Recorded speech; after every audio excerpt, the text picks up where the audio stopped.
یہ فقہ کو، اسلام کو، دین کو، اس سب چیز کو کس طرح دیکھتے ہیں؟ ایک پیسو چیز کے طور پہ، ایک مفعول کے طور پہ، ٹھیک ہے؟ یعنی دنیا میں کام ہو رہے ہیں، ہمارا کام کیا ہے؟ ہم اس سب چیز کو دیکھ لیں اور اپنے فقہ کو ٹیون ان کرتے جائیں، ٹھیک ہے؟ دنیا میں بینکنگ نہیں تھی تو ہم بینکنگ کے خلاف تھے، بینکنگ آ گئی، فقہ کو تھوڑا تبدیلی کر کے بینکنگ کو کر لو، ٹھیک کر لو، ٹھیک ہے؟ دنیا میں یو این نہیں تھا، اب یو این آ گیا، فقہ کو چینج کر لو۔ یعنی ہم خود سے کوئی عمل نہیں کریں گے، ہم یہ نئی دنیا بنانے میں اپنی کوئی کاریگری نہیں کریں گے، ہم اپنی کوئی سوچ نہیں لائیں گے، ہم اپنے طریقے سے کوئی ایکٹیویزم نہیں ہوگی ہماری طرف سے۔ مطلب اس سے برا کردار ہو سکتا ہے کہ یورپین کنٹریز میں اسرائیلی جاتے ہیں اور ان کو رہنے کے لیے جگہ نہیں ملتی اور ہوٹل والے ان کو نکال لیتے ہیں، اور یو اے ای میں انٹرنس میں ایک پوری لائن لگی ہوئی ہے اسرائیلی کے لیے، ایک خاص پروٹوکول ملتا ہے اسرائیلیوں کو، وہاں پہ بچے قتل کر کے آتے ہیں یو اے ای میں پارٹی کرنے، ٹھیک ہے؟ تم وہاں سے ریزائن کرنے کو بھی نہیں تھے یار۔ مطلب میں سمجھ سکتا تھا 7 اکتوبر سے پہلے تم کچھ کہہ رہے تھے ادھر ادھر، میں پھر بھی مطلب کوئی جمناسٹک کر کے تمہارے لیے کہ یہ بہت بڑے عالم ہیں اور ہمیں ان کی عزت کرنی چاہیے، یہ وہ، ٹھیک ہے؟ اس کے بعد میں تمہارے لیے کیا کروں؟ تم ایک پورے جینیسائڈ کو دیکھ کے وہاں پہ بیٹھے ہوئے ہو، اور جو سب سے بدترین ملک ہے اس پورے معاملے میں، جو سب سے بدترین کردار کی ادا کیا ہے کس ملک نے، تم اس کے جا کے فتویٰ کاؤنسل کے ہیڈ بیٹھے ہوئے ہو اور ان کو لیجٹمیسی دے دیں، امن کے خلاف ہے اور مسلمان اس کے خلاف ہے اور مسلمانوں کو چاہیے کہ ماڈریٹ بن جائے، یہ بن جائے، وہ بن جائے۔ لیکن یہاں پہ جو یہ سب کچھ دھجیاں اڑائی جا رہی ہے، اس ورلڈ آرڈر کے جن لوگ کہ تم ہمیں پریچ کرتے رہے ہو تو U N based world order وغیرہ، اس کی دھجیاں اڑائی جا رہی ہے۔ کون سا ورلڈ ٹور کیا ہے تم نے اسرائیل کے خلاف؟ کون سا ورلڈ ٹور کیا ہے تم نے یو ایس کے خلاف؟ کون سی جاب سے تم نے ریزگنیشن دی ہے؟ جو غریب لوگ ہیں جو مارے جا رہے ہیں ان کو ہی بار بار تم کہتے ہو کہ بھائی بس تم مرو اور مرو اور مرو، تمہاری غلطی ہے، تم نے کیوں اکتوبر 7 پہ حملہ کیا، کہ اور مرو، مرتے جاؤ، ٹھیک ہے؟ وہ ایک شعر ہے نا کہ ہم آہ بھی کرتے ہیں ہو جاتے ہیں بدنام، اور وہ قتل بھی کرتے ہیں تو چرچا نہیں ہوتا۔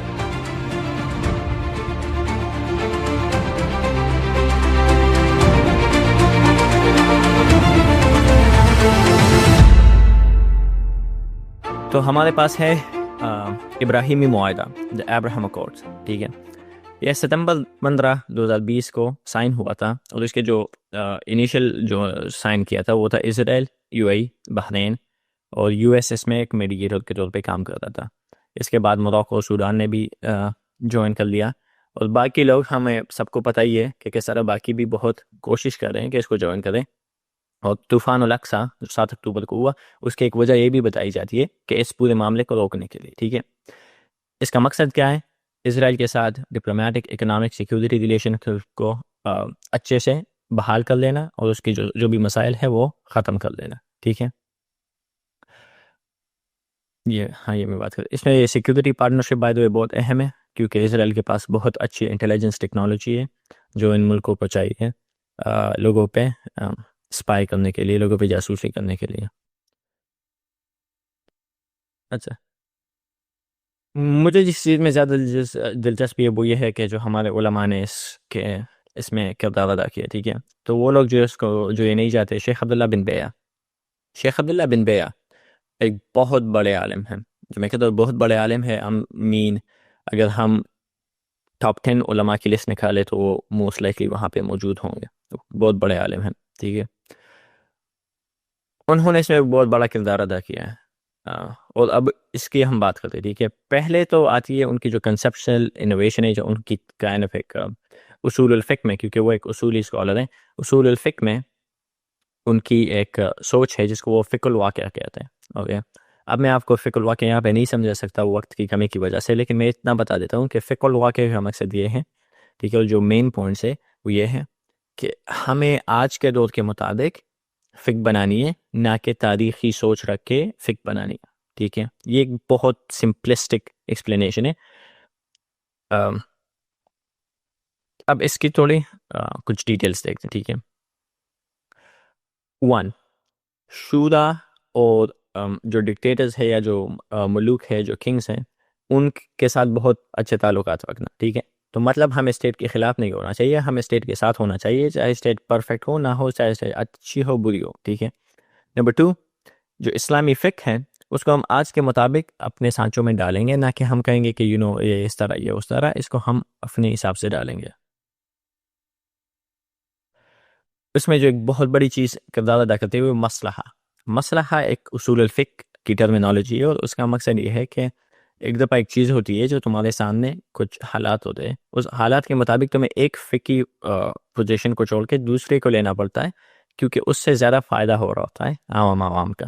ٹھیک ہے، اس کے ایک اگزامپل اگر دے دوں تو تم لوگ جانتے ہی ہوگے کہ عمر رضی اللہ عنہ نے اپنے دور میں جب خاص سالی آئی تو انہوں نے ہاتھ کاٹنے کی حد ختم کر دی تھی. تو علماء کہیں گے کہ یہ مسئلہ کی بات ہے. اس طرح اور بھی بہت سی چیزیں ہوتی ہے. ٹھیک ہے، پریگمیٹک ریئلزم، اس کی میں نے پہلے ہی بات کر دی کہ تم جیو پولیٹیکل جو حقیقی ریالٹیز ہے کہ بھئی دنیا میں کیا ہو رہا ہے، ٹھیک ہے، ان کے مطابق تم فیصلے کرو. اینٹی ریولوشنری اسٹینڈس، اس فریم ورک میں اسٹیٹ کے خلاف بات کرنا، ان کے خلاف آ جانا، ان کے عرب اسپرنگ جیسی چیزیں کرنا، یہ سب حرام ہے، یہ سب بری چیزیں ہیں، کیونکہ اس سے مسئلہ کا نقصان ہوتا ہے، لوگوں کو نقصان ہوتا ہے، فائدہ نہیں ہوتا. اور اس میں جو اکنامک بینیفٹس ہیں، معیشت کے اوپر ایک بہت بڑا زور دیا گیا ہے. اس لیے شیخ عبداللہ بن بیہ فار ایگزامپل سعودیوں کے ساتھ کام کرتے تھے. وہ اصل میں موریتانیہ سے ہیں لیکن سعودیوں کے ساتھ کام کرتے تھے، اور ابھی عرب امارات میں فتوی کونسل کے ہیڈ ہیں. ٹھیک ہے، تو تم دیکھ ہی سکتے ہو کہ ان کا مقصد یہ ہے کہ بس اسلامک ویلیوز کے اندر رہتے ہوئے ہم ایک اچھی زندگی گزاریں. یہ میں نے بات کی اکثریت اصول الفقہ کے مطابق. یہاں پہ میں ایک بہت خاص ایک تخصیص کرنا چاہتا ہوں کہ اصول الفقہ کی جو ڈسکشن ہے فقہ الواقع واقعہ کی، وہ ایک اور ہی چیز ہے. یہاں اس ڈسکشن میں جب میں ان کے بارے میں بھی بات کرنے لگا ہوں، میں اصول الفقہ کی بات نہیں کرنا. اصول الفقہ پہ جو میرے خیالات ہیں وہ ایک اور چیز ہے، اس کو سائڈ پہ رکھتے ہیں. میں سیاسی طور پہ جو ان کے نتائج ہیں، اور جو ان کی سوچ ہے، اور جو ان کے اعمال ہیں، اس کی بات کر رہا. ٹھیک ہے، بائی دا وے جو گروپ اس چیز کو سپورٹ کرتے ہیں اس کو نیو ٹریڈیشنلسٹ کہتے ہیں، جو تم لوگوں نے ریسرچ کرنی ہے. شیخ عبداللہ بن بیہ اس کے سب سے بڑے پروپوننٹ سمجھے جاتے ہیں. The creation of new state-sponsored religious institutions and initiatives to counter the influence of traditionalist Islamic organization. Islamism کو، اخوان ہو گئے، جماعت اسلامی ہو گئی، اس طرح کے گروپس کو کاؤنٹر کرنے کے لیے ایک اسٹیٹ اسپانسرڈ، ٹھیک ہے، اسٹیٹ کے مدد سے ہی معاملات بنانا. اس نے خود بھی ایک چیز بنائی ہوئی تھی، تعزیز السلم، پروموٹنگ پیس، ٹھیک ہے، امن پروموٹ کرنا. تو اس طرح کے ادارے بنانا. ایک ماڈریٹ اسلام، ٹھیک ہے، یعنی ایک ماڈریٹ ایک نائس پالپیبل اسلام، پیلیٹیبل اسلام، ٹھیک ہے، جو مطلب قابل قبول ہو، اور جو مغربی لوگ ہیں وغیرہ، ٹھیک ہے، ان کو. اس کے سیاسی جو سب سے بڑا جو اثر ہوا ہے وہ یہ ہے کہ جو پیلسٹائن کے اوپر علماء کی ایک کائنڈ آف جمعیت تھی، جو علماء کا ایک قسم کا اجماع تھا کہ بھئی فلسطین کو ہم ابینڈن نہیں کر سکتے. اختلافات ضرور تھے کہ کتنا کرنا چاہیے، حل کیا ہونا چاہیے، وہ سارا، لیکن یہ بات پکی لکھی ہوئی تھی کہ ہم اس معاملے کو اگنور نہیں کر سکتے، ہم اس کو مطلب چھوٹا نہیں سمجھ سکتے، ہم اس کے خلاف نہیں جا سکتے. ٹھیک ہے، وہ چیز اس ابراہیمی معاہدے نے اور اس پوری معاملے نے ختم کر دی. ابراہیمی معاہدہ میرے خیال میں زیادہ برا ہے جو کیمپ ڈیوڈ ہوا تھا، یا اس سے پہلے جو ساری کوششیں ہوئی تھی، وہ بھی ہم نے ڈسکس کر لی کہ کتنی بری تھی اور ان کے نتائج کیا ہی نکلے ہیں. یہ ان سے بھی زیادہ برا ہے. کیوں؟ کیونکہ وہ پھر بھی پی ایل او اور اسرائیل کے درمیان ہو رہی تھی، تو فلسطینی اور اسرائیل کے درمیان کچھ معاملہ ہو رہا ہے. یہاں پہ تو باقی جو لوگ ہیں جن کا کوئی حق نہیں بنتا ہوا آنے کا اور کہنے کے کبھی بس ابینڈن کر دیتے ہیں ہم، وہ اس طرح کے اقدامات کر رہے ہیں جس طرح یو اے ای وغیرہ نے کی ہوئی ہے کہ ان کو بالکل اپنے حال پہ چھوڑ دو اور ان کی سپورٹ بالکل ختم کر دو. ٹھیک ہے، اب اس پہ میرے خیالات اور میرے کیا باقی علماء کے بھی خیالات. ٹھیک ہے، پہلی بات میں نے آپ لوگوں کو بتایا کہ شیخ عبداللہ بن بیہ بہت بہت بہت بڑے عالم ہیں، لیکن بہت بڑے عالم ہونے کا مطلب یہ نہیں ہے کہ ہم ان کے خلاف یا ان کے اوپر کوئی تنقید نہیں کریں گے. اس طرح کے اسلام میں کوئی سوچ نہیں ہے. ہم ادب کے دائرے میں رہ کے کریں گے، ایون دو ان کے جو اعمال ہیں اس کے اوپر ایک بہت جذباتی اور سخت تنقید بھی بن سکتی ہے. پہلی بات تو میں مفتی تقی عثمانی صاحب کی ہی تنقید آپ لوگوں کو بتا دیتا ہوں کہ ان کو کیا مسئلہ ہے. ٹھیک ہے، مفتی تقی عثمانی صاحب 2016 تک جب تک یہ مراکش کانفرنس کر رہے تھے ان کے ساتھ ہی کوشش کر رہے تھے کہ ہاں ہم امن پروموٹ کرے، کیونکہ امن کی بات ہم سب کو پتہ ہے، سب کو پسند ہوتی ہے نا. اگر تمہیں کوئی کہتا ہے کہ کیا تم امن کے کو پسند کرتے ہو تو ایک ظاہر سی بات ہے ہاں کرتا ہوں. امن کون کس کو نہیں پسند، ٹھیک ہے. اسی گال میں یہ سب نا پورا ریٹرک جمع کرتے ہیں کہ بھائی امن امن امن امن امن، لیکن اس کے پیچھے بات کیا کر رہے ہوتے ہیں. 2016 میں مراکش کانفرنس ہوتی ہے، ٹھیک ہے. اب میں تفصیل میں نہیں جا سکتا وقت کی کمی کی وجہ سے، لیکن آپ کو بتاتا ہوں اگر آپ ریسرچ کرنا چاہیں. اور شیخ عبداللہ بن بیا، شیخ حمزہ یوسف کے ساتھ مل کے اور باقی بھی کچھ علماء کے ساتھ مل کے ایک پوری دنیا کا مطلب ایک بہت بڑا ٹور کرتے ہیں، جس میں وہ بار بار یہ دہرا رہے ہوتے ہیں اور مسلمانوں کو سمجھا رہے ہوتے ہیں کہ تم یہ ماڈریٹ اسلام پہ آ جاؤ جو ہمارا صحیح اسلام ہے، اور باقی یہ جو اخوان کا اسلام ہو گیا یا جو باقی وہ ہے یہ چھوڑ دو. اسلام میں یہ جہاد وغیرہ ہو، یہ سب چیزیں یہ پرانے دور کی باتیں ہیں، اس کو چھوڑ لو، ٹھیک ہے. اور اس کی وہ پوری کام کر رہے ہوتے ہیں، خاص کر جو عرب سپرنگ میں ہوا، جو باقی کچھ چیزیں ہوئی، ان کے خلاف ایک سخت موومنٹ چلا رہے ہوتے ہیں. اور ان کا جو مقصد ہوتا ہے وہ یہی ہوتا ہے کہ ہم مسلمانوں کو امن کی ویلیو سمجھانا چاہتے ہیں. ہم چاہتے ہیں کہ مسلمان اور عیسائی اور یہودی اور باقی سب یہ سب بائی بائی بن کے رہے، اور ہم ایک نئی دنیا میں رہتے ہیں. لیکن تم ساری وہ اسپیچز اٹھا کے دیکھ لو، الحمدللہ ان کی عربی باقی کافی صاف ہے. شیخ عبداللہ بن بے کی تو میں نے ان کی عربی کی اسپیچز بھی سنی ہے، میں نے ان کے شیخ حمزہ کے ساتھ بھی انگلش کی اسپیچز بھی سنی ہے. وہ انگلش نہیں پڑھتے لیکن شیخ حمزہ ترجمہ کرتے ہیں، ٹھیک ہے. میں نے ان کے سارے وہ میں نے بہت دیکھے ہوئے، ٹھیک ہے. کبھی ایک دفعہ بھی نہیں ملتا کہ وہ ظالم کی بات کریں، کبھی ایک دفعہ بھی نہیں ملتا کہ وہ بشار الاسد کی بات کریں یا پھر وہ باقی ڈکٹیٹرز کی بات کریں. کبھی ایک دفعہ بھی نہیں ملتا کہ وہ سی سی کی بات کریں یا وہ امریکہ کی بات کریں یا وہ اسرائیل کی بات کریں. بس مسلمانوں کو ہی بتایا جا رہا ہوتا ہے کہ بھائی بس تم ایسا دکھایا جا رہا ہوتا ہے کہ دنیا میں کوئی امن کے خلاف ہے تو ایک ہی مسلمان ہے. اور میں آپ کو یاد دلا دوں کہ یہ ہو رہا ہے کس کے سامنے؟ مغربی ممالک کے سامنے اور مغربی علماء کے سامنے، یعنی عیسائی یہودی علماء کے سامنے. کیوں؟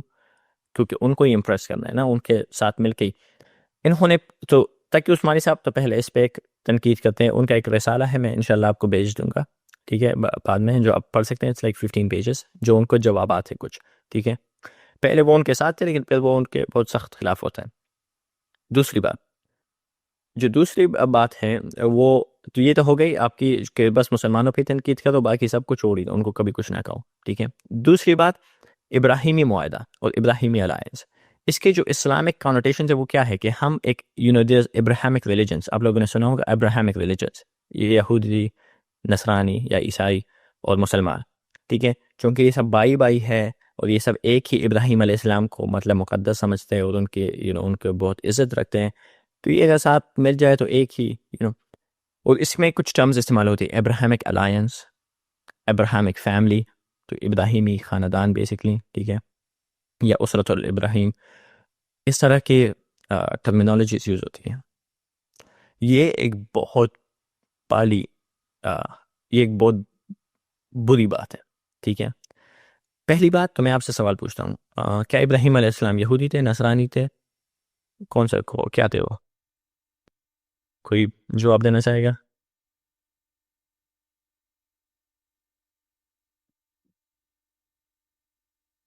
Anyone? But should I answer this? Yeah, sure. This is very interesting discussion. I don't know how you will cover this.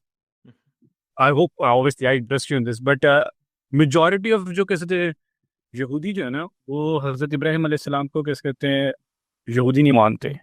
Christians جو ہیں وہ بھی نہیں مانتے، بیکاز ان کے لیے جو میجورٹی کے لیے جو آئیڈیا آف کیسے کہتے ہیں جوڈیزم بگنز ود حضرت موسیٰ علیہ السلام، اور کرسچنس کے لیے تو obviously the idea of کیسے کہتے ہیں Christianity begins with حضرت عیسیٰ علیہ السلام, which leaves a lot of کیسے کہتے ہیں room for discussion کہ کیا what is the religion of حضرت ابراہیم علیہ السلام or even the previous prophets before them, because there was a discussion that was happened between certain rabbis and they were of the opinion کہ because we don't claim these people to be Jewish and there is the idea کہ جو مسلمانوں کا جو عقیدہ ہے وہ یہی ہے نا کہ there is one God and because we are his followers. So essentially اگر اس کو بڑے کیسے کہتے ہیں نوانس طریقے سے ایک ریلیجیس لینس سے دیکھا جائے تو he would be a Muslim in for all intent and purposes. And by the way, this is not just my discussion on this. This is what even a lot of Jewish scholars say about Hazrat Adam علیہ السلام. Because اگر آپ حضرت آدم علیہ السلام کے بارے میں یا حضرت نوح علیہ السلام کے بارے میں پوچھو گے نا، ایون فرام کرسچنز اور کیسے کہتے ہیں جوئش اسکالرز، وہ ان کو نہیں کہتے کہ وہ لوگ یہودی ہیں یا کرسچنز ہیں، بٹ مسلمز ڈو سے کہ they are all Muslims. So that is food for thought for you guys. ہاں فران ٹیک اوور. بات یہ ہے نا کہ مسلمانوں کے مطابق یہ جملہ کہنا کہ ہم سب ایک ہی ابراہیمی خاندان ہے یا ہم سب ایک ہی، میرے مطابق تو یہ بہت بڑی گستاخی ہے اور ایک بہت بڑی بدعت ہے. ٹھیک ہے، کچھ علماء کہتے ہیں کہ یہ کہنا جائز ہے، لیکن اگر تمہارا مطلب صرف یہ ہے کہ دنیاوی لحاظ سے ایک مصلحت کے اوپر، ٹھیک ہے، یہی ان کی آرگومنٹ ہے. لیکن اللہ سبحانہ وتعالیٰ کہتے ہیں ما کان ابراہیم یہودیا ولا نصرانیا ولکن کان حنیفا مسلما وما کان من المشرکین.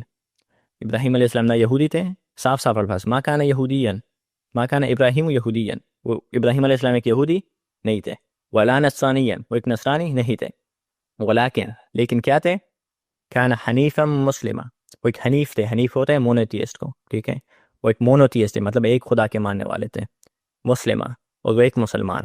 اوکے، مسلمان یہاں پہ ٹیکنیکل ٹرمینالوجی نہیں، مسلمان یہاں پہ ہے وہ جو اللہ کے سامنے سجدہ کر دیتا ہے، اور جو ہمارا نام ہے وہ وہاں سے ہی آتا ہے. اوکے، مسلم. وما کان من المشرکین، اور وہ مشرکین میں سے بھی نہیں تھے، کیونکہ جو عرب کے لوگ تھے اس وقت رسول اللہ صلی اللہ علیہ وسلم کے دور میں، وہ بھی ابراہیم علیہ السلام کو اپنا سمجھتے تھے. تو یہ جو پورا آئیڈیا ہے کہ ایک ابراہیم کو مانتے ہوئے ہم سب جمع ہو سکتے، یہ قرآن کے سخت خلاف ورزی ہے، اس میں کوئی دو رائے ہو نہیں سکتی. اللہ سبحانہ تعالیٰ دوسری جگہ پہ کہتے ہیں یہودی اور نصارہ کو دوست نہ بناؤ، اوکے، بلکہ بعضهم الاولیاء بعض، یہ ایک دوسرے کے دوست ہیں. ٹھیک ہے، بہت سے علماء اس بارے میں کہتے ہیں کہ ان کو تب دوست نہ بناؤ جب یہ قریب ہوتے ہیں، جب یہ تمہارے سامنے جڑ جائے نا، ایک بن جائے، تب ان کو دوست نہ بناؤ. ٹھیک ہے. پھر اللہ سبحانہ تعالیٰ سے، لیکن بہت سے لوگ ہوتے ہیں جو ان میں گھس گھس کے چلے جاتے ہیں. کیوں؟ کیونکہ دنیا کے جو حالات تبدیل ہو رہے ہوتے ہیں. سبحان اللہ. ٹھیک ہے، سبحان اللہ. جو اگر تم تاریخ پڑھ لو، ایسے واقعات بہت کم ہی ہوں گے تاریخ میں کہ تمہارے سامنے یہودی اور نصرانی ایک ہی پیج پہ نظر آ رہے ہوں گے کہ ایک ساتھ کرے ہوں. کیوں؟ کیونکہ ہم نے پڑھا ہوا ہے کہ کس طرح عیسائی یہودیوں سے نفرت کرتے تھے اور یہودیوں کی عیسائیوں سے نہیں بنتی، وہ ان کو خدا سے نفرت کرتے ہیں، نعوذ باللہ، عیسیٰ علیہ السلام سے. ٹھیک ہے، اور جو یہ عیسائی ہے وہ ان سے نفرت کرتے ہیں کیونکہ وہ پیغمبروں کے قاتل ہے، انکلوڈنگ عیسیٰ علیہ السلام. ٹھیک ہے، ان کی کوئی نہیں بنتی، چاہے ریلیجس بندے ہو یا نان ریلیجس بندے ہو. لیکن لب پھر بھی کہہ رہا ہے، اور ایسا لگتا ہے کہ آج کل کی بات ہی ہو رہی ہے اور ہمارے لیے ہی بات ہو رہی ہے، جب اللہ سبحانہ تعالیٰ کہتا ہے دونوں کو دوست نہ بناؤ. ٹھیک ہے، یہ ایک دوسرے کے دوست ہیں. یہاں پہ ایک دوسرے کے دوست سے مطلب سمجھ لو، یہ نہیں ہے کہ مطلب یہ بالکل سچے ہیں ایک دوسرے کے ساتھ. تمہاری مخالفت میں یہ ایک دوسرے کے دوست ہیں، تمہاری مخالفت میں ایک قریب آ جائیں گے اور یہ دوست ہوں گے. یہ ان کی حقیقت ہے. ٹھیک ہے، کیونکہ ان میں ایک چیز مشترک ہے جو کیا ہے، کفر، اور تم میں ایک چیز مشترک ہے جو کیا ہے، ایمان. تو جب تمہارے خلاف بات آئے گی تو پھر یہ سب ایک ساتھ ہو جائیں گے. اگر تم نہ ہو تو ایک دوسرے سے لڑتے رہیں گے. ٹھیک ہے، تو یہ تو ایک اسلامی طور پہ بات سمجھا دی میں نے. اس کو ایک عقلی طور پہ بھی میں تھوڑی سی تنقید کرنا چاہوں گا. ہمارے پاس وقت بہت کم ہے لیکن یہ بہت اہم ہے. ٹھیک ہے، یہ جو پورا عقیدہ ہے نا، جو نیو ٹریڈیشنلسٹ کا پوری ایک سوچ ہے، سیاسی سوچ، ٹھیک ہے، اس کے کچھ خاص پوائنٹس ہیں جو خاص بیسس ہے جس پہ یہ پوری بنائی گئی ہے. نمبر 1 اس کا ہے UN. ٹھیک ہے، یہ سوچ اس طرح ہے نا کہ ایک ریڈیکل بریک آتی ہے. ٹھیک ہے، پوری دنیا ایک طرح سے چل رہی تھی، World War II ہوتا ہے، UN آتا ہے، اور پوری دنیا کی سارے جو ہمارے فقہ اصول ہے، جو ساری چیزیں، وہ ہمیں تبدیل کرنی پڑے گی. کیوں؟ کیونکہ پہلے دنیا وحشیوں کی دنیا تھی، جنگ و جدال کا دور تھا، ہمیشہ یہ سب ہو رہا تھا. ٹھیک ہے، آج کا دور مہذب دور ہے، آج کا دور انصاف کا دور ہے، آج کا دور امن کا دور ہے. تو اس امن کے دور میں، اس امن کے آسا میں، جہاں پوری دنیا دارالامن بن چکی ہے، امن کا ایک گہوارہ بن چکی ہے، ہمیں نہیں چاہیے کہ ہم اس میں ایک آگ کی تیلی لگا لیں. ٹھیک ہے، میں آپ لوگوں کو، اب آپ لوگ یہ الحمدللہ یہ سیشنز اٹینڈ کر چکے ہیں، صرف اس کو دیکھتے ہوئے، اس کے باقی جو ان کے مظالم ہیں ان کو چھوڑ دو، ویتنام، سوویت نے جو کام کیے ہوئے ہیں، افغانستان دیکھ لو، عراق دیکھ لو، باقی سب پوری سارے جو تھرڈ ورلڈ ہیں، ٹھیک ہے، اس کو اٹھا کے دیکھ لو، وہ سب چھوڑو، صرف فلسطین کا سوچو. کیا اس سوچ میں کوئی بھی حقیقت ہے؟ یہ جو کہتے ہیں فقہ الواقع، یعنی حقیقت کی فقہ، ٹھیک ہے، حقیقت کی فقہ، یہ حقیقت ہے تمہاری؟ تم نے یو این کے چارٹر کو پڑھ لیا اور تم نے سمجھ لیا کہ یہ حقیقت ہے. اس کے اپلیکیشن میں کیا ہوا ہے؟ ٹھیک ہے، اقبال نے صحیح سمجھا تھا، اور وہاں تب تک یو این بنا بھی نہیں تھا، وہ ایک لیگ آف نیشنز کی بات کر رہے تھے، تو انہوں نے صحیح سمجھا تھا کہ دوست ایک کفن دوست دے چند، ٹھیک ہے، یہ کفن بیچنے والے لوگ ہیں، لیکن ایک گروپ بنا کے اب کفن بیچنے لگے ہیں، ٹھیک ہے. تو ہم نے اس کی حقیقت دیکھ لی ہوئی ہے، اور آج تک 7 اکتوبر ہو جانے کے بعد جو ابھی حالات ہوئے، اس کے سب کے ہو جانے کے بعد، جہاں پوری دنیا کے سیاسی جو سیاست پہ بات کرنے والے لوگ ہیں، وہ سب یہ بات کہہ رہے ہیں، ٹھیک ہے، کہ جو U N rules based world order ہے وہ تقریباً ختم ہو چکا ہے. کچھ تو کہتے ہیں پوری طرح ختم ہو چکا ہے، جس میں اور کامران بھی شامل ہے، اور کچھ کہتے ہیں نہیں ابھی بھی تھوڑا سا رہتے، تھوڑی سی جان رہتی اگر ہم بچا لیں، ٹھیک ہے، بچنا کچھ نہیں ہے. یہ اس کی پہلی جو ایک فلسافیکل فاؤنڈیشن ہے جس پہ یہ پوری سوچ بنتی ہے. جو دوسری چیز ہے نا، وہ ہے پیسیوٹی، ٹھیک ہے. یہ فقہ کو، اسلام کو، دین کو، اس سب چیز کو کس طرح دیکھتے ہیں؟ ایک پیسیو چیز کے طور پہ، ایک مفعول کے طور پہ، ٹھیک ہے. یعنی دنیا میں کام ہو رہے ہیں، ہمارا کام کیا ہے؟ ہم اس سب چیز کو دیکھ لیں اور اپنے فقہ کو ٹیون ان کرتے جائیں، ٹھیک ہے. دنیا میں بینکنگ نہیں تھی تو ہم بینکنگ کے خلاف تھے، بینکنگ آ گئی، فقہ کو تھوڑا تبدیل کر کے بینکنگ کو کر لو، ٹھیک کر لو، ٹھیک ہے. دنیا میں یو این نہیں تھا، اب یو این آ گیا، فقہ کو چینج کر لو. یعنی ہم خود سے کوئی عمل نہیں کریں گے، ہم یہ نئی دنیا بنانے میں اپنی کوئی کاریگری نہیں کریں گے، ہم اپنی کوئی سوچ نہیں لائیں گے، ہم اپنے طریقے سے کوئی ایکٹیویزم نہیں ہوگی ہمارے طرف سے، ہم ایکٹیولی اس دنیا کو شیپ نہیں کریں گے. ہم کیا ہے؟ ہم یہاں پہ بیٹھے ہوئے ہیں، ٹھیک ہے، اور دنیا کا ایک دائرہ ہے جو چلتا جا رہا ہے، اور ہم بس اس کو حلال کرتے جاتے ہیں، ٹھیک ہے. ہمارا کام یہ ہے کہ ایک چیز حرام ہے، اس میں تھوڑی سی تبدیلی کر دیں، حلال کا ماحول لگا کے بیچ دو، ٹھیک ہے. یہ ہمارا کام ہے. یہ اس کی ایک فلسافیکل فاؤنڈیشن ہے. بہت سے لوگ اگر یہ اسپیچ میں بھی سن لے، وہ سمجھیں گے یہ بہت سخت بات ہے، لیکن یہ اس کی ایک حقیقت ہے جو ہر دیکھنے والے کو سمجھ آ جاتی ہے. اور الحمدللہ اللہ نے مجھے یہ سب پڑھنے کی توفیق دی ہے، تو مجھے پتہ ہے کہ ان کے ڈسکشنز کیا ہے اور یہ بات کیا کرتے ہیں، ٹھیک ہے. اور یہ میرا ایک میری کنکلوژن ہے جو میں نے اس سے نکالی ہوئی ہے. آخری بات ہے ان کے اعمال کی، یو اے ای، ٹھیک ہے. شیخ عبداللہ بن بیہ ابھی یو اے ای کے فتوی کاؤنسل کے سب سے ہیڈ ہے، صدر ہے، ٹھیک ہے. میں سمجھ سکتا ہوں تو تم مجھے کہہ لو کہ ہمیں 2 اسٹیٹ سلوشن، یہ وہ سب چیزیں، ٹھیک ہے. سعودی جب آ کے کہتے ہیں کہ 2 اسٹیٹ سلوشن ہوگا تو ہم اسرائیل کو تسلیم کر لیں گے، کم سے کم پھر بھی وہ ایک بظاہر طور پہ ایک فلسطینی لبادہ اوڑے ہوئے ہیں کہ بھائی جب تک یہ نہیں ہوگا تو ہم نہیں قبول کریں گے. کم سے کم اتنی شرم تون میں ہے کہ ڈائریکٹ آ کے نہیں کہتے کہ بھائی چڑھ. یو اے ای کا کیا کردار ہے؟ مطلب اس سے برا کردار ہو سکتا ہے کہ یورپین کنٹریز میں اسرائیلی جاتے ہیں اور ان کو رہنے کے لیے جگہ نہیں ملتی اور ہوٹل والے ان کو نکال لیتے ہیں، اور یو اے ای میں انٹرنس میں ایک پوری لائن لگی ہوئی ہے اسرائیلی کے لیے، ایک خاص پروٹوکول ملتا ہے اسرائیلیوں کو. وہاں پہ بچے قتل کر کے آتے ہیں یو اے ای میں پارٹی کرنے، ٹھیک ہے. جو یو اے ای کا کردار ہے اس کے بارے میں کون ہی کہہ سکتا ہے؟ اس کے بارے میں تو عرب بھی اس کو دیکھ کے کہتے ہیں کہ لعنت اللہ علیہ، ٹھیک ہے. یہ ان کا کردار ہے. تم وہاں سے ریزائن کرنے کو بھی نہیں تھے یار. مطلب میں سمجھ سکتا تھا 7 اکتوبر سے پہلے تم کچھ کہہ رہے تھے ادھر میں پھر بھی مطلب کوئی جمناسٹک کر کے تمہارے لیے کہ بہت بڑے عالم ہے اور ہمیں ان کی عزت کرنی چاہیے، یہ وہ، ٹھیک ہے. اس کے بعد میں تمہارے لیے کیا کروں؟ تم ایک پورے جینیسائیڈ کو دیکھ کے وہاں پہ بیٹھے ہوئے ہو، اور جو سب سے بدترین ملک ہیں اس پورے معاملے میں، جو سب سے بدترین کردار کی ادا کیا ہے کس ملک نے، تم اس کے جا کے فتویٰ کاؤنسل کے ہیڈ بیٹھے ہوئے ہو اور ان کو لیجٹمیسی دے دیں. یہ کتاب ہے اوپریسڈ ان دا لینڈ، ٹھیک ہے. اس میں کچھ فتاویٰ ہے فلسطین سے متعلق. میں چاہتا تھا میں ان کو کور کر لوں، لیکن میرے پاس وقت کی کمی کی وجہ سے میں نہیں کر سکتا. اگر آپ لوگ چاہتے ہیں تو میں بتا دیتا ہوں. اس میں جو مین فتاویٰ ہے وہ ایک شیخ رمضان البوتی جو سیریا کے بہت بڑے عالم تھے، اور شیخ الالبانی، ان کے کچھ فتاویٰ ہیں.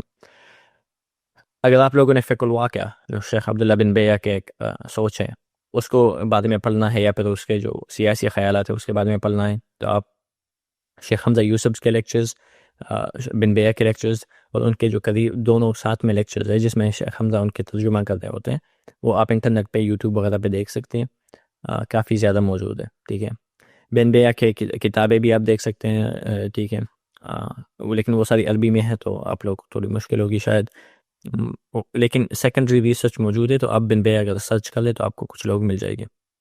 ریلیجس سائنزم کے اوپر موٹی امباری ایک اسکالر ہیں، ان کا کافی اچھا کام ہے، تو ان کی کتابیں بائی دا وے ڈسکرپشن میں لنک جو ہے وہاں پہ سورسز میں موجود ہے.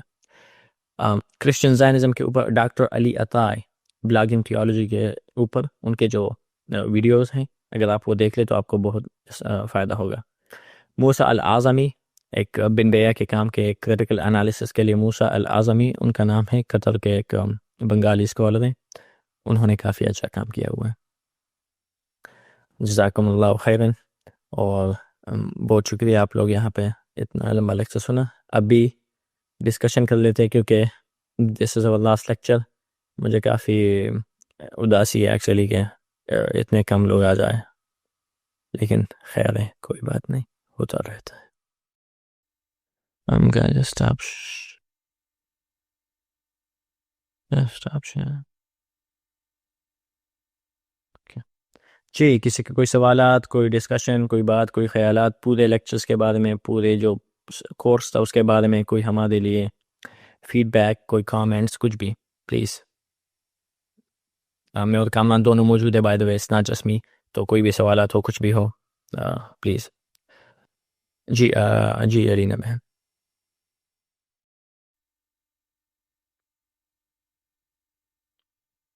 جی میری آواز آ رہی ہے؟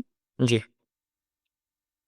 اچھا، اب مجھے سوال یہ کرنا تھا کہ جو آپ نے فتوے کے بارے میں بتایا کہ ہمیں وقت کے لحاظ سے جو ہے وہ کوآپریٹ کرنا پڑے گا اس طرح کی طاقتوں سے، تو یہ تو بالکل کربلا کی ٹیچنگ کے اپوزٹ ہے. اب ریسنٹلی ہم نے ایک جگہ ایک سیشن اٹینڈ کیا تھا، تو اس میں انہوں نے بتایا کہ حضرت حسین رضی اللہ تعالیٰ عنہ جب جا رہے تھے کربلا کی طرف، تو ایک وقت ایسا آیا کہ انہوں نے ڈیسائیڈ کیا کہ نہیں، واپس چلے جاتے ہیں، کیونکہ لوگوں نے مشورہ یہی دے رہے تھے کہ آپ واپس چلے جائیں، کیونکہ یہ کوفہ والے جو ہیں یہ آپ کے والد کے قاتل بھی ہیں. تو ان کے ساتھ ایک صحابہ تھے، ان کے شاید والد کو شہید کر دیا گیا تھا جی وہاں پہ جو موجود حکمران تھے اس وقت. تو انہوں نے کہا کہ آپ میرے والد کا بدلہ لیے بغیر ہی چلے جائیں گے. تو پھر اس وجہ سے کہ ایک صحابہ کی وجہ سے انہوں نے دوبارہ سے اس چیز کو ڈیسائیڈ کیا کہ میں جاؤں گا. جب وہ ایک صحابہ کے لیے کر سکتے ہیں، تو انہوں نے یہ نہیں سوچا کہ کلیکٹیولی جو پیس ہے یا جو اسٹیبلٹی ہے وہ متاثر ہوگی.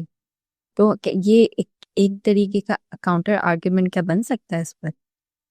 میں نے نہیں، آپ تو بہت بڑے لوگ کے پیچھے چلی گئی. اگر وہاں ان جیسے لوگ، مطلب وہ تو ایک بہت بڑا ہی اسٹینڈرڈ ہے، اس سے چھوٹے اسٹینڈرڈ پہ بھی دیکھ لے تو ان کے جو آرگومنٹس ہیں وہ بہت کمزور ہیں. ٹھیک ہے، اصل میں جو فکر واقعہ کی سوچ ہے نا، میں آپ کے سوال کی جواب پہ آتا ہوں، لیکن ایک پوائنٹ ہے جو آپ کو سمجھنا پڑے گا. اصول الفقہ تو عام لوگوں کو پتہ نہیں ہوتا کہ اصول الفقہ کے ساتھ کام کرتی ہے. میں تھوڑا بتا دیتا ہوں. ٹھیک ہے، جو فقہ ہوتی ہے نا، اس کا ایک خاص طرز طریقہ ہوتا ہے اس کو سمجھنے کا. یعنی ہمارے سامنے ایک چیز آتی ہے، ہم سے سوال پوچھا جاتا ہے اللہ سبحانہ و تعالیٰ اس بارے میں کیا کہتے ہیں. ٹھیک ہے، اب جو مذاہب ہیں، مذاہب سے میرا مطلب یہاں عربی والے مذاہب ہے، یعنی حنفی ہو گئے، شافعی ہو گئے، مالکی، حنبلی، جعفری وغیرہ، تو ان کے ایک اپنے اصول ہوتے ہیں کہ بھئی ہم کس طرح ایک معاملے کو سلجھائیں گے. یعنی کچھ کہتے ہیں کہ اس حدیث کو ہم اس طرح پڑھیں گے، جو فار ایگزامپل ایک مرسل حدیث ہے تو اس کو اس طرح لیں گے، ایک صحیح حدیث ہے تو اس کو اس طرح لیا جائے گا، ایک آیت کو اس طرح لیا جائے گا، لغت کو اس طرح لیا جائے گا، عرف کو اس طرح لیا جائے گا. ایک پورا ایک سسٹم ہے جس کے سے گزر کے ایک فتویٰ نکلا جاتا ہے کہ بھئی اس طرح ہم کریں گے. یہ ایک بہت سوفسٹیکیٹڈ، ایک بہت مشکل اور بہت خوبصورت نظام ہے جو ہمارے علماء نے پوری بہت ایک ان تک محنت سے، اور یہ ہمیں صحابہ سے ہی ملتا آ رہا ہے کہ ایک سوچ استعمال کر کے فتویٰ نکالنا.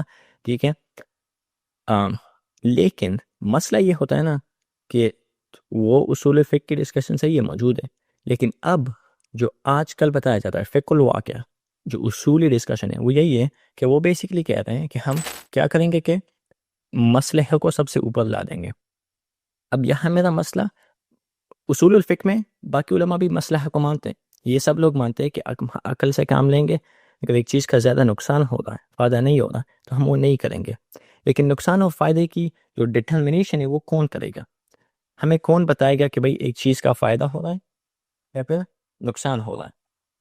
جو اسلامی فائدہ اور نقصان ہے وہ ایک بہت مختلف چیز ہے، اور جو ایک قسم یورپین یا فائدہ اور نقصان ہے، ٹھیک ہے، قسم جون فروٹ مل کے انڈرسٹینڈنگ لے لو یا اس طرح کی کچھ انڈرسٹینڈنگ لے لو، وہ ایک بہت ہی مختلف چیز ہے. ہمارے فائدہ اور نقصان میں ایمان کا سوچا جاتا ہے، غیرت کا سوچا جاتا ہے، انصاف کا سوچا جاتا ہے. تو وہاں پہ جب تو آپ لوگ کہتے ہیں کہ امام حسین علیہ السلام وہاں پہ گئے، ٹھیک ہے، لڑنے کے لیے، ٹھیک، وہ بالکل صحیح بات ہے. بلکہ میں اس سے آپ کو بات دے دوں، ایک جو بہت چیز ہے نا جو بہت غلط طریقے استعمال ہوتی ہے وہ ہے صلح حدیبیہ، کہ رسول اللہ صلی اللہ علیہ وسلم نے بھی تو دیکھو کفار کے ساتھ ایک معاہدہ کیا، اور معاہدہ بظاہر طور پہ بہت مسلمانوں کے لیے بہت برا تھا، اور صحابہ اس پہ بہت خفا تھے، لیکن پھر بھی رسول اللہ صلی اللہ علیہ وسلم نے امن کے لیے وہ معاہدہ کیا. ایک بالکل غلط بات ہے. کیوں؟ صلح حدیبیہ سے ڈائریکٹ پہلے اسی دوران کیا ہو رہا تھا؟ رسول اللہ صلی اللہ علیہ وسلم حضرت عثمان رضی اللہ عنہ کو ان سے بات چیت کے لیے بھیجتے ہیں. خبر آتی ہے اولول کے کہ حضرت عثمان رضی اللہ عنہ کو شہید کیا جا چکا ہے، ٹھیک ہے. رسول اللہ اس وقت کے سارے مسلمان لیڈرز کے ساتھ مل کے، ٹھیک ہے، یہ وہ لوگ ہیں نا کہ اگر یہ مر گئے تو دین بالکل مطلب دین کے جو سارے لیڈنگ فگرز ہیں، ٹھیک ہے، مختلف کتابوں میں مختلف نمبرز بتائے جاتے ہیں، لیکن تقریباً 400 بندے وہاں موجود تھے. اس میں ابو بکر، عمر، علی، طلحہ، زبیر، یہ سب جو بڑے بڑے صحابہ یہ سب موجود ہیں، ٹھیک ہے. رسول اللہ صلی اللہ علیہ وسلم بشمول رسول اللہ صلی اللہ علیہ وسلم ان سے کیا بیعت لیتے ہیں؟ بیعت الموت، یعنی ہم تب تک لڑیں گے اگر یہ بات سچی ثابت ہوئی کہ عثمان رضی اللہ عنہ کو مارا گیا ہے تو ہم واپس تیاری کے لیے بھی نہیں جائیں گے، ہم واپس مدینہ تیاری تک کے لیے نہیں جائیں گے، اپنے ہتھیار نکالنے کے لیے بھی نہیں جائیں گے، ہم یہاں سے ہی لڑیں گے، اور فتح مکہ ہوگا کہ ہم سب ایک بندے کو چھوڑ کے بھی سب بندے ہم موت کے گھاٹ اتریں گے. یہ مسلمانوں کا اسٹینڈرڈ ہے کہ بھئی اگر ایک اصول پہ بات آ گئی، اوکے، آپ بندے کی بات کریں، اصل میں ایک بندے کے لیے کوئی نہیں لڑ رہا، یہ اصولوں کے لیے، مسلمان بندوں کے لیے نہیں لڑتے، کیونکہ ہم اس طرح ہماری جو سوچ ہے نا وہ ایک مختلف لیول پہ ہے. وہ کیا ہے؟ ہم اصولوں کے لیے لڑتے ہیں. اصول کیا ہے؟ اصول یہ ہے کہ جب میں نے ایک بندے کو کوفہ بھیجا ہوا ہے، ٹھیک ہے، اور وہ ایک کام کر رہا ہے، تمہیں اس کا بنا ٹرائل کیے ہوئے، بنا سوچے سمجھے اس کو ڈائریکٹ اس طرح قتل کر دینا، اس اصول کو برداشت نہیں کیا جائے گا. اصول یہ ہے کہ عثمان رضی اللہ عنہ جو وہاں پہ بات چیت کے لیے گئے ہوئے ہیں ان کو اس طرح قتل نہیں کیا جائے، یہ بات ہم برداشت نہیں کریں گے. تو رسول اللہ صلی اللہ علیہ وسلم اپنی جان اور سارے بڑے اکابر صحابہ کی جان کو ایک عثمان رضی اللہ عنہ یا اس اصول کے اوپر قربان کرنے کے لیے تیار ہے. بیعت الموت معمولی بات نہیں ہوتی، بلکہ اللہ سبحانہ تعالیٰ اس بیعت کے بارے میں کیا کہتے ہیں کہ اللہ سبحانہ تعالیٰ تم لوگوں سے راضی ہو گیا جب اس نے دیکھا کہ تم نے شجرہ یعنی درخت کے نیچے ان سے بیعت لے لی، ٹھیک ہے، یہ موت کی بیعت تھی. یہ جو لوگ ہیں نا جو یہ باتیں کرتے ہیں، اللہ سبحانہ تعالیٰ ان کے حقیقت دکھانے کے لیے، ان کی حقیقت کو دکھانے کے لیے اس طرح کے معاملات کرتا ہے، ان پہ ایک حجت تمام کرنے کے لیے. چاہے تم مجھے آ کے 100 مصالح بتا دو، ٹھیک ہے، کہ 100 دفعہ تم مجھے سمجھا دو کہ اس وجہ سے مسلمانوں کا اس چیز سے یہ فائدہ ہوگا، یہ فائدہ ہوگا، یہ فائدہ ہوگا، میں سب سن بھی لوں نا، لیکن اس کے بعد تم مجھے آ کے، لیکن پھر میں تمہیں دیکھتا ہوں کہ 2 سال سے مسلمانوں کو جگہ میں ذبح کیا جا رہا ہے، ٹھیک ہے، اور تم خاموش بیٹھے ہوئے ہو. مجھے کسی نے کہا، میں شیخ حمزہ یوسف کا بذات خود ایک طالب علم ہوں، ٹھیک ہے، اور شیخ حمزہ یوسف ایک بہت بڑے اسٹوڈنٹ ہے شیخ عبداللہ بن بیا کے. مجھے کسی نے کہا کہ شیخ حمزہ یوسف یا شیخ عبداللہ بن بیا ان کے اپنے ایک سوچ ہے نا، ان کے دل تو پھر بھی فلسطینیوں کے ساتھ دھڑکتے ہیں، لیکن ان کے سامنے کچھ مسائل، کچھ چیزیں پڑی ہوئی ہے جن کا خیال ان کو رکھنا ہے، اس طرح اتنا آسان کام نہیں ہے. پتہ ہے میں نے کیا کہا؟ میں نے کہا جب مسلمان عرب سپرنگ کرتے ہیں، جب مسلمان تھوڑا سا 9/11 ہوتا ہے، ایون تو ہمیں پتہ بھی نہیں ہے کہ مسلمانوں نے کیا ہے نہیں، لیکن جب مسلمانوں سے ایک چھوٹی سی غلطی ہوتی ہے نا، یہ پورا ورلڈ ٹور کفار کے سامنے ہمیں ذلیل کرتے رہتا ہے کہ تمہیں اپنے اسلام کا نہیں پتہ، ٹھیک ہے، تمہارے رسول ایک امن کے رسول تھے XYZ، ٹھیک ہے، ہمیں اتنا مطلب پوری دنیا میں سالوں سال ہمیں یاد دلایا جاتا ہے کہ ہم کتنے برے لوگ ہیں، ہم کتنے پوری دنیا میں امن لانے کے ہم ہی مسئلہ ہے، اگر ہم راستے سے ہٹ جائے تو پوری دنیا میں امن آ جائے گا، ٹھیک ہے، ہمیں یہ یاد دلایا جاتا ہے، ٹھیک ہے، آپ کی رائے ہے، آپ کا اجتہاد ہے کہ بھائی اس طرح کر لو، تو ہم خوش ہیں، مجھے ان کے اجتہاد سے کوئی مسئلہ نہیں ہے، جب تک وہ کہتے ہیں کہ ہمارا اجتہاد ہے، ہماری اپنی سوچ ہے، ہم غلط بھی ہو سکتے ہیں، صحیح بھی ہو سکتے ہیں، ٹھیک ہے، ٹھیک ہے، ہم کسی کو جیل میں ڈالے نہیں آئے، ٹھیک ہے، لیکن یہاں مسئلہ ہے، مسئلہ کیا ہے؟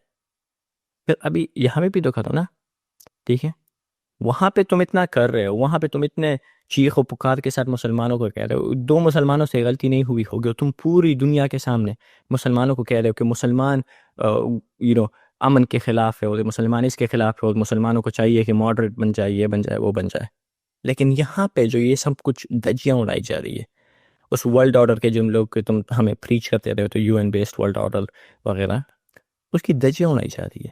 کون سا ورلڈ ٹور کیا ہے تم نے اسرائیل کے خلاف؟ کون سا ورلڈ ٹور کیا ہے تم نے US کے خلاف؟ کون سی جاب سے تم نے ریزگنیشن لی ہے؟ ٹھیک ہے، تم اس طرف بھی تو دکھا دو نا۔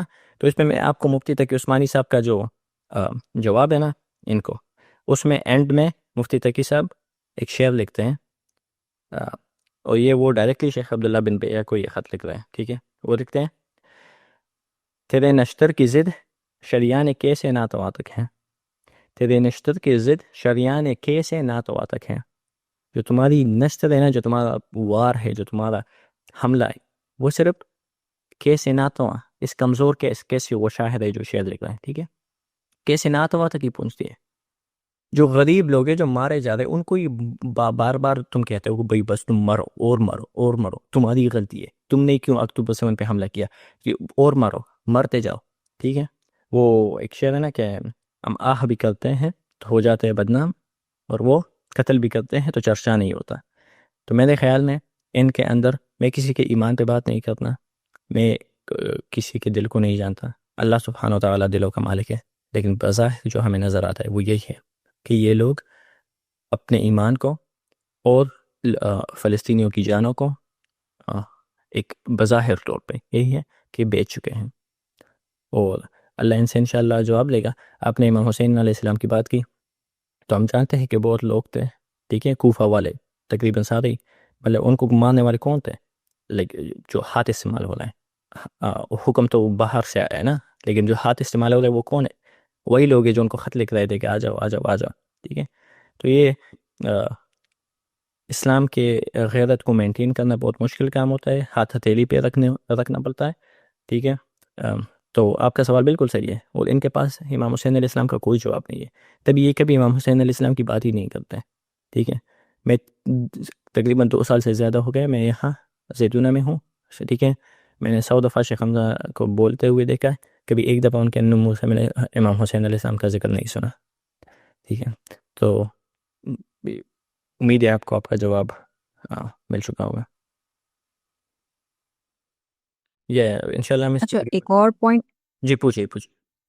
جی ایک اور پوائنٹ ایڈ کرنا تھا، کیا یہی تو وجہ نہیں ہے کہ کربلا کی جو پوری واقعہ ہے اس کو اتنا، مطلب لوگ اس پہ بات نہیں کرنا پسند کرتے؟ انفیکٹ میرے اپنے گھر میں بھی میں نے کسی شخص سے بات کرنے کی کوشش کی تو مطلب بہت خاموش سے ہو گئے، لوگ ڈیٹیل میں نہیں جاتے۔ اس کے پیچھے مختلف وجوہات ہیں، اس میں ایک جو وجہ ہے بہت بڑی، وہ ہے کہ ہمارے، خاص کر میں سوچ رہا ہوں کہ آپ پاکستان سے ہیں، پاکستان سے ہی نا؟ جی ہاں، تو پاکستان میں اس کے پیچھے مختلف چیزیں، ایک تاریخی چیز بھی ہے، وہ یہ ہے کہ پاکستان میں جو اکثر دین ہے اس پہ ایک بہت بڑا امپیکٹ ہے وہابیزم کا، جو سعودی عرب وغیرہ سے آتی ہے، ٹھیک ہے۔ اس کے اچھے اثرات بھی ہے، برے اثرات بھی ہے۔ جو ایک بہت بڑا برا اثر ہے وہ یہی ہے کہ اس میں جو کربلا جیسی باتیں ہو گئی، کیونکہ وہ بہت ایکسپلیسٹلی اینٹی شیعہ ہے، تو انہوں نے اس چیز کو ایک شیعہ چیز بنا کے علماء کو اس سے مطلب منحرف کر دیا ہے. ٹھیک ہے, اس کے میں آپ کو دلیل دیتا ہوں. میں پختون ہوں. اگر تم نے اگر کسی کلچر کو سمجھنا ہے کہ اس کلچر میں ایک چیز، ایک واقعے کی کتنی اہمیت ہے، تو ان کی فوک لینگویج کو دیکھو. جو عام عوام کی شاعری ہوتی ہے، جو عام عوام کی جو ان کے لائک پرانے لوگوں کے جو سوچ خیالات ہوتے ہیں، ان کے محاورے کو دیکھو. میں نے جب اسٹڈی کیا پختون پوئٹری وغیرہ کو، اس میں یہ سب چیزیں محاوروں میں یہ استعمال ہوتی تھی. یزید کا مطلب صرف یزید نہیں تھا، یزید کا مطلب ایک ظالم بادشاہ تھا، یہ ایک محاورہ بن چکا تھا. حسین کا مطلب ایک محاورہ تھا. ٹھیک ہے، یہ سب چیزیں محاورے بن چکے تھے، جس سے تمہیں یہ ثبوت ملتا ہے کہ جو پہلے لوگ تھے نا، جو پہلے پختون تھے، ان کے لیے یہ پورا کربلا کا واقعہ ایک ایسا واقعہ تھا جو ان کے ڈیلی استعمال میں تھا. ایک چیز جب لغت میں آتی ہے نا، تو وہ تبھی آتی ہے جب وہ بہت زیادہ استعمال ہوتی ہے. اگر تم سال میں ایک دفعہ ایک چیز کی بات کرے ہو تو اس کو کوئی نہیں جانتا. وہ جو چیز ہر روز، ہر جمعے، ہر ادھر ادھر تم سنتے رہتے ہو، تو وہ تمہارے ووکیبلری کا حصہ بن جاتی ہے. اسی طرح اگر اگر تم کسی بھی باقی کلچرز کو اٹھا کے دیکھ لو کہ جو ہندوستانی اسلام ہے، اس میں بہت بڑا اثر ہے حسینیت کا اور اس پورے معاملے کا. اور ہمارے ہاں ایک، کیونکہ ہم ماورا النہر کے ساتھ شامل ہیں نا، تو اس لیے ایک پوری اٹیمپٹ کی گئی ہے کہ اس کو روٹ آؤٹ کیا جائے، اس کو نکال دیا جائے. اس کے ایک تو میں نے ایک تاریخی وجہ بتائی کہ تاریخی طور پہ ایک چیز ہے. اس کی جو اب بھی بہت بڑی وجہ ہے وہ یہی ہے کہ امام حسین علیہ السلام کی باتیں کرنے کے بعد بہت مشکل ہوتا ہے کہ تم اس کے خلاف عمل کرو. اس لیے میں آپ کو ایک دلیل دوں. میں نے ایک ویڈیو دیکھی جب پولیس کریک ڈاؤن کری تھی نا پاکستان میں، تو ایک بندہ اس کو کہتا ہے کہ جو شمر کے ساتھ لوگ تھے نا، تو وہ بھی بس یہی کہہ رہے تھے کہ ہم تو صرف اپنی ڈیوٹی کر رہے ہیں. ٹھیک ہے، یہ یزید کا کام کر رہے تھے، تم ان کے ساتھ شامل ہونا چاہتے ہو. تو میں نے اس پولیس کی آنکھوں سے مطلب جان جاتے ہوئے دیکھی. اس کو اتنا خوف اس پہ طاری ہو گیا. کیوں؟ کیونکہ کون چاہتا ہے کہ وہ ان لوگوں کے ساتھ اٹھایا جائے؟ کون چاہتا ہے کہ وہ ان لوگوں میں شامل ہو؟ وہ نہیں چاہتے. جو حکومت کے لوگ ہیں، جو باقی لوگ ہیں، جو ظالم ہیں، وہ نہیں چاہتے کہ تم ایک قوم میں وہ جذبہ بدلو کہ وہ اتنی سختی کے ساتھ وہ ظلم کرے اور اتنی سختی کے ساتھ عدل کو عدل کرے. ٹھیک ہے، تو امید ہے آپ کو جواب میں جڑا ہوگا. ایران 1979 یہ سب پورا معاملہ، اس کے پیچھے بات جاتی ہے کہ افغانستان کی جو جنگ ہے اس کا بھی بہت بڑا ہے.